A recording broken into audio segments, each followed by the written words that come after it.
We provide you the platform to turn your dreams into reality. Give wings to your aspirations with KR Mangalam University. नमस्कार, आप देख रहे हैं जागरण जोश। Central government employees के लिए एक खास और बड़ी अपडेट। जी हाँ, 26,000 से ज़्यादा रिटायर्ड सेंट्रल गवर्नमेंट एम्प्लॉयज़ की किस्मत अब बस चमकने वाली है। यूनिफाइड पेंशन स्कीम यानी कि यूपीएस के तहत अब उन्हें मिलेंगे एक्स्ट्रा काफ़ी अच्छे बेनिफिट्स भी। क्या आप भी इस लिस्ट में शामिल हैं? जानिए क्या है ये और क्या है ये नई स्कीम के बारे में जो आपकी रिटायरमेंट को और सिक्योर भी बना सकता है। अगर आप रिटायर्ड सेंट्रल गवर्नमेंट एम्प्लॉयज़ हैं तो ये न्यूज़ आपके लिए काफ़ी इंपॉर्टेंट हो सकती है, क्योंकि total 25,756 retired central government employees unified यानी ये पेंशन स्कीम जो है यूपीएस के तहत एडिशनल बेनिफिट्स पाने के लिए एलिजिबल हो सकते हैं इस बार।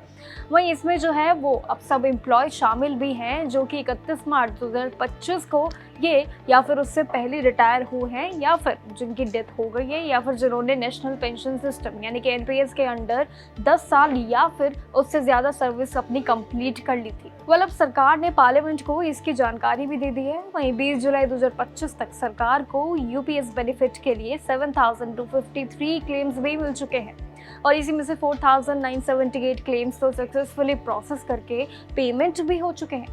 वहीं इसका मतलब ये है कि एलिजिबल लोग अब इस स्कीम को अडॉप्ट कर सकते हैं, इसका फ़ायदा भी उठा सकते हैं। वहीं यूपीएस को सेंट्रल गवर्नमेंट एम्प्लॉयज़ के लिए एनपीएस के अंडर एक स्पेशल ऑप्शन का रूप में शुरू भी कर दिया गया, यानी कि आपके लिए बेनिफिट है। साथ ही फाइनेंस मिनिस्टर निर्मला सीतारामन ने लोकसभा में ये कंफर्म भी कर दिया है कि इसका फिलहाल जो बेनिफिट को किसी और पेंशन स्कीम या फिर सेक्टर तक बढ़ाने का कोई भी प्रपोजल नहीं किया जा रहा है।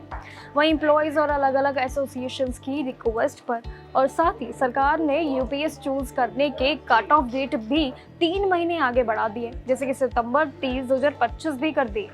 वहीं जिसे एलिजिबल लोगों को जो है फैसला लेने के लिए और समय के लिए काफ़ी बेनिफिशियल भी होगा, जिससे अब एलिजिबल लोगों को फैसला लेने के लिए और समय के लिए भी काफ़ी अच्छा बेनिफिट मिलेगा।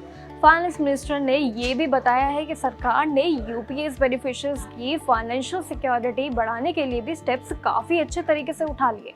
अब उन्हें सेंट्रल सिविल सर्विस यानी कि payment of gratuity under national pension system rules 2021 के तहत रिटायरमेंट ऑफ ग्रेट्युइटी और डेथ ग्रेट्युइटी के अंडर बेनिफिट्स भी काफ़ी अच्छे इस बार मिलेंगे।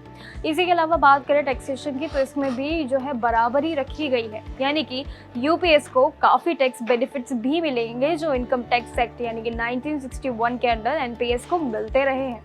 चलिए अब जानते हैं यूपीएस के बेनिफिट्स आखिर क्या क्या हैं।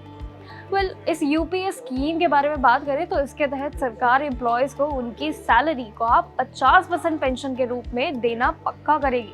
वहीं अब जो है गवर्नमेंट का पेंशन स्कीम यानी कि इसमें कंट्रीब्यूशन भी 14% बढ़ाकर यानी कि 18.5% तक भी हो गया है। साथ ही ये स्कीम ये भी गारंटी करती है कि सरकारी कर्मचारियों को रिटायरमेंट से पहले के यानी कि 12 महीनों की एवरेज बेसिक पे सैलरी जो कि उनकी 50% पेंशन उनको मिलेगी। वहीं अगर उन्होंने कम से कम 25 साल की सर्विस अगर उन्होंने कंप्लीट कर ली है तो भी बढ़िया है।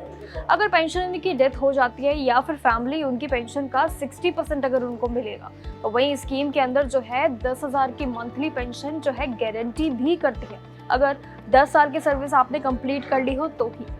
वही खास बात यह है कि ये ज़्यूम्ड पेंशन भी फैमिली पेंशन और मिनिमम पेंशन और साथ ही इन्फ्लेमेशन के साथ हिसाब से एडजस्ट किए जाएंगे, यानी कि इनमें आपके डीएनएस, रिलीफ और बाकी सारी सभी चीज़ें भी शामिल होंगी, जैसे कि अभी के सरकारी कर्मचारियों को मिलती रही है। वहीं रिटायरमेंट पर ग्रेट्युइटी के अलावा जो है एक लमसम अमाउंट भी उनको मिलेगा। एम्प्लॉयज़ को हर 6 महीने की पूरी सर्विस के लिए उनको मंथली पे यानी कि पे और डीए के साथ ही उनका 1 या फिर 10th हिस्सा भी उनको मिलेगा। वहीं इसके साथ ही उनको गारंटेड पेंशन का कोई भी असर इस बार नहीं पड़ेगा। तो ये थी पेंशन से रिलेटेड वो खास अपडेट जो आपको ज़रूर पता होनी चाहिए। अगर आपको इसके बारे में पता था तो हमें कमेंट सेक्शन में ज़रूर बताइएगा और आपके इस बारे में क्या राय है ये भी ज़रूर बताइएगा हमें। टिल देन कीप वॉचिंग जागरण जोश।